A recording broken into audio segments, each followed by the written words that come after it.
ಈ ಶಾಲೆಯ SDMC ಅಧ್ಯಕ್ಷರಿಗೂ, ನಮ್ಮ ಶಾಲೆಯ ಮುಖ್ಯ ಗುರುಗಳಿಗೂ, ಗ್ರಾಮ ಪಂಚಾಯಿತಿ ಸದಸ್ಯರಿಗೂ ಹಾಗೂ ಊರಿನ ನಾಗರಿಕರಿಗೂ ಮತ್ತು ನಮ್ಮ ನಿತ್ಯದ ಬದುಕಿನ ಭಾಗವೇ ಆದಂತಹ ನನ್ನ ನೆಚ್ಚಿನ ಮಕ್ಕಳಿಗೂ ನಿಮಗೆಲ್ಲ ಗಣರಾಜ್ಯೋತ್ಸವದ ಶುಭಾಶಯಗಳು.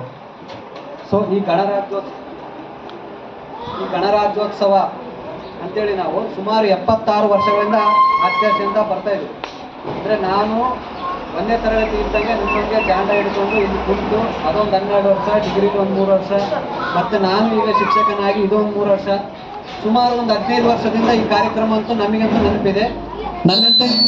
ನನ್ನಂತೆ ನೀವು ಕೂಡ ಎಷ್ಟೋ ಜನ ಆಚರಣೆ ಮಾಡಿದ್ವಿ. ಸೊ ಈ ಆಚರಣೆಯ ಹಿಂದೆ ನೂರಾರು ಕಾರಣಗಳದವ.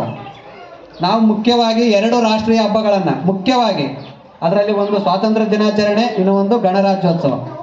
ಸೊ ಸ್ವಾತಂತ್ರ್ಯ ದಿನಾಚರಣೆ ನನ್ನ ಪ್ರಕಾರ ಅಷ್ಟೊಂದು ಮಹತ್ವದ್ದೇನಲ್ಲ. ಯಾಕಂತಂದ್ರೆ ಸ್ವಾತಂತ್ರ್ಯ ದಿನಾಚರಣೆ ಏನೈತಲ್ಲ ಅದು ಆಡಳಿತ ಟ್ರಾನ್ಸ್ಫರ್ ಆಗಿದೆ ಅಷ್ಟೇ. ಮೊದಲು ಬ್ರಿಟಿಷರು ಆಳ್ವಿಕೆ ಮಾಡ್ತಿದ್ರು. ಆ ಆಡಳಿತವನ್ನು ಯಾರಿಗೆ ಕೊಟ್ಟರು? ನಮ್ಮದೇ ದೇಶದ ನಮ್ಮದೇ ಹಿರಿಯರಿಗೆ ಆಡಳಿತವನ್ನು ಕೊಟ್ಟರು. ಆದರೆ ನಮ್ಮದೇ ಊರಿನ ಕೊನೆಯ ಪ್ರಜೆಗೆ ಏನಾದರೂ ಸಿಗ್ತಾ ಅದರಿಂದ? ಈ ಊರಿನ ಕೊನೆಯ ಪ್ರಜೆಗೆ ಏನಾದರೂ ಲಾಭ ಆಯ್ತಾ? ಸೊ ಅದ್ರ ಬಗ್ಗೆ ನೂರಾರು ಚರ್ಚೆಗಳು ನಡೆದವ. ಅದನ್ನು ನಾವಿಲ್ಲಿ ಮಾತಾಡೋದು ಅನವಶ್ಯಕ. ಆದರೆ ಇಲ್ಲಿ ಈ ಊರಿನ, ನಮ್ಮದೇ ಊರಿನ, ನಮ್ಮ ಮನೆಯ ಪಕ್ಕದವರಿಗೆ ಒಂದು ಏನಾದರೂ ಅವಕಾಶ ಸಿಕ್ಕಿದ್ದು, ಏನಾದರೂ ಒಂದು ಮಾತಾಡೋಕೆ ಹಕ್ಕು ಸಿಕ್ಕಿದ್ದು ಯಾವುದರಿಂದ ಅಂತಂದರೆ ಸಂವಿಧಾನದಿಂದ. ಸೊ ನಾವು ಸುದೀರ್ಘವಾಗಿ ಹೇಳಿಕೆ ಅಂತ ಬಂದಿವಿ, ಸಂವಿಧಾನ ಸಂವಿಧಾನ ಸಂವಿಧಾನ. ಯಾರನ್ನ ಮಾತಾಡಲು ಸಂವಿಧಾನ, TV ಹಚ್ಚಿದ್ರು ಸಂವಿಧಾನ. ಸೊ ಏನು ಸಂವಿಧಾನ? ಯಾರಾದರೂ ನೋಡಿರ ಸಂವಿಧಾನನ? ಸಂವಿಧಾನ ಅದರ ಒಂದು ಅದೇನೇ ಒಂದು ವ್ಯಕ್ತಿ ಅಲ್ಲ ಅದು. ಅದಕ್ಕೇನೊಂದು ದೇವ್ರ ಥರ ಫೋಟೋ ಇಲ್ಲ. ಇದೇ ಸಂವಿಧಾನ ಅಂತ ತೋರ್ಸೋಕೆ ಏನೂ ಇಲ್ಲ. ಸಂವಿಧಾನ ಅಂತಂದ್ರೆ ನಮ್ಮ ಬದುಕಿನ ಭಾಗ. ಅದು ನಾವು ಇವತ್ತೇನು ಬದುಕ್ತಾ ಇದೀವಲ್ಲ, ಬದುಕಿನ ಭಾಗ. ಈ 76 ವರ್ಷಗಳ ಹಿಂದೆ, ಇವಾಗ ನಮ್ಗೇನು ಸಂವಿಧಾನ ಬಂದು 76 ವರ್ಷ ಇತ್ತಲ್ಲ, ಅದ್ರ ಹಿಂದೆ ಬದುಕು ಹೆಂಗಿತ್ತು ಅಂತ ಗೊತ್ತಾದರೆ ಈಗಿನ ಬದುಕು ನಿಮಗೆ ಅರ್ಥ ಆಗೋದು. ಎಷ್ಟೋ ಜನ ಮಹಿಳೆಯರು ಅಂದು ಮನೆ ಬಿಟ್ಟು ಹೊಚ್ಚಿಲು ಬಿಟ್ಟು ಹೊರಗೆ ಬಂದಿಲ್ಲ ಅಂತ ಪರಿಸ್ಥಿತಿ ಇತ್ತು 50 ವರ್ಷಗಳ ಹಿಂದೆ, 76 ವರ್ಷಗಳ ಹಿಂದೆ. ಆದರೆ ಇವತ್ತು ನೀವೆಲ್ಲ ಸಮಾನವಾಗಿ ಎಲ್ಲರೂ ಕುಂತು ಶಾಲೆ ಕಲಿತಾ ಇದ್ದೀರಿ, ಚುನಾವಣೆಯಲ್ಲಿ ಭಾಗವಹಿಸ್ತಾ ಇದ್ದೀರಿ, ಮತದಾನ ಮಾಡ್ತಾ ಇದ್ದೀರಿ, ನಿಮಗೆ ಬೇಕಾದ ಹಕ್ಕುಗಳನ್ನು ಧೈರ್ಯದಿಂದ ಕೇಳ್ತಾ ಇದ್ದೀರಿ. ನಿಮಗೆ ನ್ಯಾಯ ಸಿಗ್ಲಿದ್ರೆ ಕೋರ್ಟಿಗೆ ಹೋಗ್ತೀರಿ, ಸ್ಟೇಷನ್ಗೆ ಹೋಗ್ತೀರಿ, ಏನು ಮಾಡ್ತೀರಿ? ನ್ಯಾಯ ಕೇಳ್ತೀರಿ. ಈ ಒಂದು ಧೈರ್ಯ ಕೊಟ್ಟವ್ರು ಯಾರು ನಿಮಗೆ? ಯಾರೋ ಒಬ್ಬ ವ್ಯಕ್ತಿ ಕೊಟ್ಟಿಲ್ಲ ನಿಮಗೆ. ಅದು ನಿಮಗೆ ಕೊಟ್ಟಿರೋದು ಯಾವುದು? ಸಂವಿಧಾನ. ಸೊ ಇನ್ನೂ ಒಂದು ಸಿಂಪಲ್ ಲಾಜಿಕ್ ಏನಂತಂದರೆ, ಸೊ ಅಂಬೇಡ್ಕರ್, ಗಾಂಧೀಜಿ, ಇನ್ನಿತರ ಮಹಾನ್ ರಾಷ್ಟ್ರೀಯ ನಾಯಕರದಾರ. ಇವ್ರೇನು ನಮ್ಮೂರಲ್ಲ, ನಮ್ಮ ರಾಜ್ಯದವರಲ್ಲ. ಇವ್ರು ಯಾವುದೋ ಮಹಾರಾಷ್ಟ್ರದವರು. ಅವರು ಗಾಂಧೀಜಿಯವರು ಗುಜರಾತ್ನವರು. ನಾವು ಯಾರು ಗುಜರಾತ್ ನೋಡಿಲ್ಲ, ಮಹಾರಾಷ್ಟ್ರ ನೋಡಿಲ್ಲ, ಹೌದಾ? ಆದರೂ ಕೂಡ ದಿನನಿತ್ಯ ಅವ್ರನ್ನ ಏನು ಮಾಡ್ತಾ ಇದೀವಿ? ನಾವು ಧ್ಯಾನಿಸ್ತಾ ಇದ್ದೀವಿ, ಹೌದಿಲ್ಲ? ಅಂಬೇಡ್ಕರ್ ಇಲ್ಲಿದ್ರೆ ನಮ್ಮ ಬದುಕೇ ಇಲ್ಲ, ಗಾಂಧೀಜಿ ಇಲ್ಲಿದ್ರೆ ನಮ್ಮ ಬದುಕೇ ಇಲ್ಲ ಅಂತಂದ್ರೆ ಧ್ಯಾನಿಸ್ತೀವಿ. ಅಂತಂದ್ರೆ ಅವರು ತಮಗಾಗಿ ಏನು ಮಾಡಲಿಲ್ಲ, ನಮಗಾಗಿ ಮಾಡಿರ್ತಕ್ಕಂಥ ನಮ್ಮ ತಾತ, ನಮ್ಮ ಮುತ್ತಾತ ಅವರೆಲ್ಲ ಎಲ್ಲದಾರ ಫೋಟೋದಾಗದಾರ ಅಷ್ಟೇ. ಇವರು ಕೂಡ ಏನಿದಾರ, ಇವ್ರು ನೋಡಿದ್ರೆ ಕೂಡ ಎಷ್ಟೋ, ಇವ್ರು ಸತ್ತು ಸುಮಾರು ಒಂದು 50 ವರ್ಷ 60 ವರ್ಷ ಆದರೂ ಕೂಡ ನಾವು ಅವ್ರನ್ನ ದಿನನಿತ್ಯ ಪೂಜಿಸ್ತಾ ಇದ್ದೀವಿ, ಹೌದಾ? ಆರಾಧಿಸ್ತಾ ಇದ್ದೀವಿ, ಗೌರವ ಕೊಡ್ತಾ ಇದೀವಿ. ಪ್ರತಿಯೊಂದು ಕಾರ್ಯಕ್ರಮದಲ್ಲೂ ಅವ್ರಿಗೆ ಏನಾಗುತ್ತಾ? ಪೂಜೆ ಸಲ್ಲುತ್ತಾ.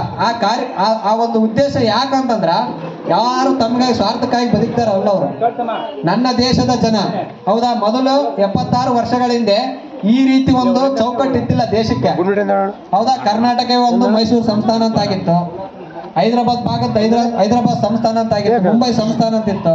ಎಲ್ಲರೂ ಸ್ವತಂತ್ರವಾಗಿ ಸ್ವತಂತ್ರವಾಗಿರಕ್ಕೆ ಇಚ್ಛೆ ಪಟ್ಟರು. ಆದ್ರೆ ಇವರೆಲ್ಲ ಸೇರಿ ಏನ್ ಮಾಡಿದ್ರು? ಈಗ ಸ್ವತಂತ್ರತೆ ಇದ್ರೆ ನಡೆಯಲ್ಲ ಅಂತೇಳಿ ಎಲ್ಲರನ್ನ ಒಗ್ಗೂಡಿಸಿದ್ರು. ಎಲ್ಲರನ್ನ ಒಗ್ಗೂಡಿಸಿ ಒಂದು ಏಕತೆ, ಹೌದಾ, ಒಂದು ರಾಷ್ಟ್ರ ಅಂತ ಮಾಡಿದ್ರು. ಅದಕ್ಕೆ ಭಾರತ ಅಂತ ಹೆಸರಿಟ್ರು, ಹೌದಾ? ಈ ಭಾರತದಲ್ಲಿ ಸುಮಾರು ಸಂವಿಧಾನದಲ್ಲಿ 22 ಭಾಷೆಗಳದಾವ, ಹೌದಾ? ಒಬ್ಬೊಬ್ರದ್ದು ಒಂದೊಂದು ರೀತಿಯ ಉಡುಗೆ ತೊಡುಗೆಗಳದಾವ. ಊಟ ಉಪಚಾರ ಬೇರೆ ಐತೆ, ಭಾಷೆ ಬೇರೆ ಐತೆ, ಬಣ್ಣ ಬೇರೆ ಐತೆ. ಆದ್ರೂ ಕೂಡ ನಾವೆಲ್ಲರೂ ಹೇಳೋದೇನು? ಒಂದೇ ಅಂತ. ಆ ಒಂದೇ ಅನ್ನೋ ಪರಿಕಲ್ಪನೆಯನ್ನು ಹುಟ್ಟು ಹಾಕಿದ್ದಾರೆ ಯಾರು ಅಂತಂದ್ರೆ ಈ ಮಹನೀಯ ನಾಯಕರು. ಸೊ ಹಂಗಾಗಿ ನಾವು ಅತಿ ಹೆಚ್ಚು ಚಿರಋಣಿಯಾಗಿರ್ಬೇಕಾಗಿರೋದು ಯಾವುದಕ್ಕಂತಂದ್ರೆ ಈ ದಿನಕ್ಕೆ. ಈ ದಿನ ಏನಾದರೂ ನಮಗೆ ಬರ್ದೇನೆ ಇದ್ದಿದ್ರ ಬಹಳ ಕಷ್ಟ ಇತ್ತು. ಮನುಷ್ಯರ ಪರಿಸ್ಥಿತಿ ಏನಿತ್ತಲ್ಲ ಬಹಳ ಕಷ್ಟ ಇತ್ತು. ಅದನ್ನ ನೀವು ಅದು ಗೊತ್ತಾಗಬೇಕಂತಂದ್ರೆ ಮುಂದಿನ ಲೆವೆಲ್ಗೆ ಓದಬೇಕು. ಓದಿ ಹಿಂದಿನ ಇತಿಹಾಸವನ್ನು ನಿಮಗೆ ಓದಿದಾಗ ಇಂದಿನ ದಿನದ ಮಹತ್ವ ಗೊತ್ತಾಗುತ್ತೆ. ಸೊ ಹಾಗೆಯೇ ಈ ಒಂದು ಕಾರ್ಯಕ್ರಮವನ್ನು ನಮ್ಮ ಶಾಲೆಯಲ್ಲಿ ಇಷ್ಟು ವಿಜೃಂಭಣೆಯಿಂದ ಆಗುತ್ತೆ ಅಂತ ನಿನ್ನೆ ನಮಗೆ ಗೊತ್ತಿರಲಿಲ್ಲ.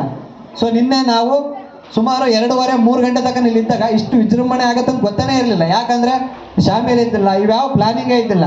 ಬೆಳಗ್ಗೆ ಬರೋಷ್ಟೊತ್ತಿಗೆ ಇಲ್ಲೇ ಶಾಮಿಲ್ ನಮಗೆ ಒಂಥರ ಆಶ್ಚರ್ಯ ಅಂತಂದರೆ ಇದು ಯಾಕಾಗತ್ತಂದರೆ ನಿಮ್ಮಲ್ಲಿನ ಆಸಕ್ತಿ ಯಾರಂತಂದ್ರೆ ಊರಿನ ಯುವಕರು ಮತ್ತು ಹಿರಿಯರು ಎಲ್ಲರೂ ಸಪೋರ್ಟ್ ಕೊಟ್ಟಾಗಲೇ ಅದೇನಾಗುತ್ತೆ ಅಂತಂದರೆ ಏನೋ ಒಂದು ಕಾರ್ಯಕ್ರಮ ಯಶಸ್ವಿಯಾಗಿ ಕಾರಣ ಆಗುತ್ತೆ. ಸೊ ನಾನು ಇಂದಿನ ಸ್ವಾತಂತ್ರ್ಯ ದಿನಾಚರಣೆಯಲ್ಲಿ ಒಂದು ಮಾತು ಹೇಳಿದ್ದೆ, ನಾನೇ ಮಾತಾಡಿದ್ದೆ. ಏನು ಮಾತಾಡಿದ್ದೆ ಅಂದ್ರೆ ಊರಿನ ಸ್ವಲ್ಪ ಜನ ಏನು ಬರ್ತಾರ ಕುಡಿದು ಬಂದು ಮಾತಾಡ್ತಾರ ಅಂತ ಹೇಳಿದ್ದು ನಾನು. ಸೊ ನೆನಪಿರ್ಬೋದು, ನಾನು ಅವತ್ತು ಮಾತಾಡಿದ್ರಿಂದ ಇವತ್ತಿನವರೆಗೂ ಯಾರೊಬ್ಬರು ಕೂಡ ಬಂದಿಲ್ಲ ಶಾಲೆಯಲ್ಲಿ. ಆ ರೀತಿ ಯಾರೊಬ್ಬರು ಬಂದು ಕೂಡ ಏನು ಮಾತಾಡಿಲ್ಲ.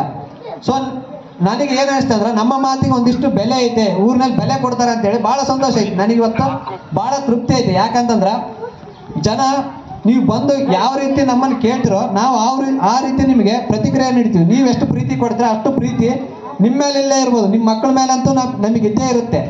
ಹಂಗಾಗಿ ಅತಿ ಹೆಚ್ಚು ಸಪೋರ್ಟ್ ನಿಮ್ಮದು ಬೇಕು. ನೀವು ಬಂದು ಕೇಳಿ, ಪ್ರಶ್ನೆ ಮಾಡಿ ನಮ್ಮನ್ನು. ನಾವಿರೋದೇ ಪ್ರಶ್ನೆ ಮಾಡೋಕ್ಕಾಗೆ. ನೀವು ನಮ್ಮನ್ನು ಕೇಳಿದ್ರೆ ನಾವು ನಿಮಗೇನಾದರೂ ಕೊಡೋಕ್ಕೆ ಸಾಧ್ಯ, ಹೌದಿಲ್ಲ? ಇಲ್ಲಿ ಏನಾಗುತ್ತೆ ಶಾಲೆಯಲ್ಲಿ ನಿಮ್ಮ ಮಕ್ಕಳು ಯಾವ ಸ್ಟೇಜ್ನಲ್ಲಿದ್ದಾರೆ, ಏನು ಮಾಡ್ತಾರೆ, ಮನೆಯಲ್ಲಿ ಹೋಗಿ ಏನು ಮಾಡ್ತಾರೆ, ಎಲ್ಲರೂ ಬಂದು ಹೇಳ್ತೀರಿ ಶಾಲೆಯಲ್ಲಿರ್ತಾರೆ. ಶಾಲೆ ಬಿಟ್ಟ ಮೇಲೆ ಏನು ಮಾಡ್ತಾರೆ ಮಕ್ಕಳು? ಎಷ್ಟು ಸಲ ಹೇಳಿದ್ವಿ, ಎಲ್ಲ ಹುಡ್ರಿಗೆ ಹೇಳಿದ್ವಿ, ಸಂಜೆ ಮೇಲೆ ಕಾಣಬೇಡ್ರಿ ಅಂದಂಗೆಲ್ಲ. ಹುಡ್ರು ಅಷ್ಟು ತಿರುಗಾಡ್ತಾವೆ ಊರೂರಲ್ಲಿ.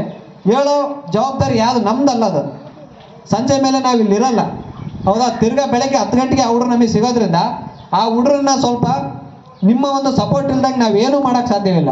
ನಾವು ಎಷ್ಟೇ ಮಾಡಿದ್ರು ಕೂಡ ನಿಮ್ಮ ಸಪೋರ್ಟ್ ಬೇಕೇ ಬೇಕು. ಊರಿನ ಸಪೋರ್ಟ್ ಇಲ್ದಂಗೆ ನಾವು ಏನು ಮಾಡಿದ್ರು ವ್ಯರ್ಥ ಅದು.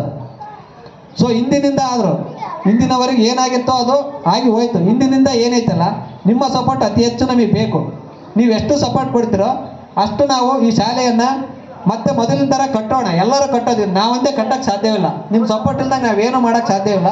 ನಿಮ್ಮೆಲ್ಲ ಸಹಕಾರ ಇದ್ದಾಗ ಎಲ್ಲರೂ ಕೈ ಜೋಡಿಸಿ ಮತ್ತೆ ಮಾದರಿ ಶಾಲೆಯನ್ನಾಗಿ ಮಾಡೋಣ ಅನ್ನೋ ಕನಸನ್ನು ಇಟ್ಕೊಂಡು ನಾವು ಇಲ್ಲಿ ಬಂದಿದ್ದೀವಿ, ಹೌದಾ? ನಾವು ಓದಕ್ಕೆ ಕುಂತಾಗ, ನಾವು ಅಪಾಯಿಂಟ್ ಆದಾಗ ನಮ್ಮಲ್ಲಿ ನೂರಾರು ಹೊಸ ಯೋಚನೆಗಳಿರ್ತಾವೆ. ನಾನು ಪಾಠ ಮಾಡೋ ಶಾಲೆ ಹಂಗಿರುತ್ತೆ, ನಮ್ಮ ಮಕ್ಕಳು ಹಂಗಿರ್ತಾವ. ಸೊ ನಾವು ಟೀಚಿಂಗ್ ಪ್ರಾಕ್ಟೀಸ್ ಹೋದಾಗೆಲ್ಲ ಪ್ರೈವೇಟ್ ಶಾಲೆಗೆ ಹೋಗಿರ್ತೀವಿ. ಪ್ರೈವೇಟ್ ಶಾಲೆಗೆ ಹೋದಾಗಲ್ಲ ಅಲ್ಲಿನ ಮಕ್ಕಳು ಏನಿರ್ತಾವ ಇಂಟೆಲಿಜೆಂಟ್, ನಾವು ಎಕ್ಸ್ಪೆಕ್ಟ್ ಮಾಡೋ ಪ್ರಶ್ನೆಗಿಂತ ದೊಡ್ಡ ಪ್ರಶ್ನೆ ಕೇಳಿರ್ತಾವ. ನಮ್ಮ ಮಕ್ಕಳು, ನಾವು ವರ್ಕ್ ಮಾಡೋ ಮಕ್ಕಳು ಹಂಗೆ ಇರ್ತಾವ ಅಂತೇಳಿ ನಾವು ಕನಸಿಟ್ಕೊಂಡು ಬಂದಿರ್ತೀವಿ. ಆದರೆ ಸರ್ಕಾರಿ ಶಾಲೆ, ನಮ್ಮೂರ ಶಾಲೆ ಅಂತಲ್ಲ, ಬೇರೆ ಊರಿನ ಶಾಲೆಗೆ ಹೋಲಿಸ್ಕೊಂಡ್ರೆ ನಮ್ಮ ಶಾಲೆ ನನ್ನ ಪ್ರಕಾರ ಎಷ್ಟೋ ಉತ್ತಮವಾಗೈತೆ. ಎಷ್ಟೋ ಒಂದು 100ಕ್ಕೆ 70% ಉತ್ತಮವಾಗೈತೆ ಅಷ್ಟೇ. ಇನ್ನೂ ಒಂದು 30% ಉತ್ತಮ ಮಾಡಿದರೆ 100% ರಿಸಲ್ಟ್ ಬಂದೇ ಬರುತ್ತೆ. ಆ 100% ಆಗ್ಬೇಕಂತಂದರೆ ನಿಮ್ಮೆಲ್ಲರ ಸಹಕಾರ ಬೇಕೇ ಬೇಕು. ಸಹಕಾರ ಇಲ್ದಾಗ ನಾವೇನು ಮಾಡೋಕ್ಕೆ ಸಾಧ್ಯವಿಲ್ಲ.